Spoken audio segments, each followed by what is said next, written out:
Thank you, Jimmy.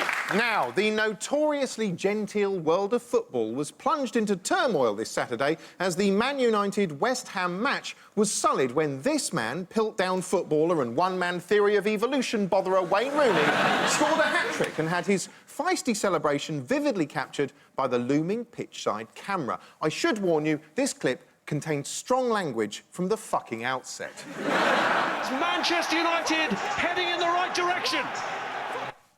Yes, that was it. That was it. Some brief, indistinct swearing you might have heard under the commentary. He said, "fucking what?" thereby using 2 of his 5 words. Of course, Rooney is hardly renowned for his elegant manners. His idea of refined etiquette is not farting during a blowjob. Rooney was banned for 2 matches, and before long, everyone was queuing up to piously discuss what a disgrace he is. Pundits, TalkSport listeners, and even some regular human beings. But what about kids? Obviously, any little boy would think Rooney's antics were naughty and funny, although the news did find some who managed to stop laughing long enough to parrot the party line about Wayne setting a bad example.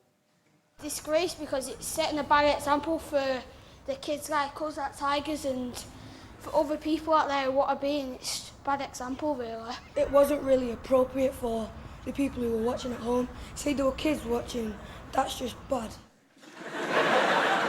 Squares. They don't mean that. Of course, by putting those kids on TV, the news is proving Rooney's behaviour hasn't influenced them at all, because if it had, as soon as the camera came near them, they'd have grunted "fucking what" down the lens and asked for directions to the nearest brothel. Many adults also voiced objections to Rooney's antics. Objections such as these. Objection 1.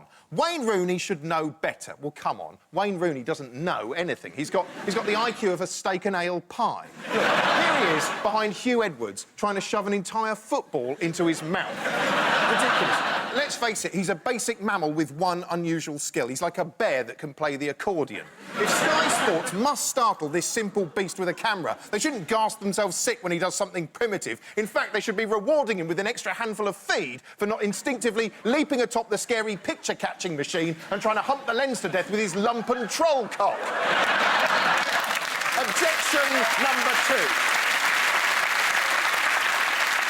Objection number 2. Football is watched by a family audience. Yeah, well, so what? Fuck families. You don't have to turn everything into Legoland, you families. Family friendliness is ruining everything. I don't know if anyone's tried going to a cinema to watch a film recently, but you've basically got a choice between a 3D cartoon about a cute turtle or a 3D cartoon about a slightly cuter turtle.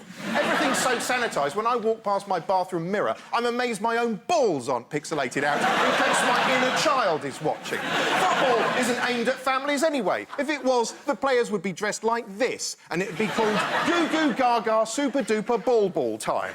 The losers would get gunged at the end, and the referee would be a 3D fucking turtle. I don't even like football, but I'm happy to support any attempt to scare families away from it, which is why I'm delighted that Fulham owner Mohammed Al Fayed this week unveiled this nightmarish statue in honour of moonwalking crooner and extreme babysitter Michael Jackson outside Fulham's Craven Cottage Stadium. Look at that. It's as if they're trying to actively frighten children away from the stadium. What's around the other side? A Dalek with an erection?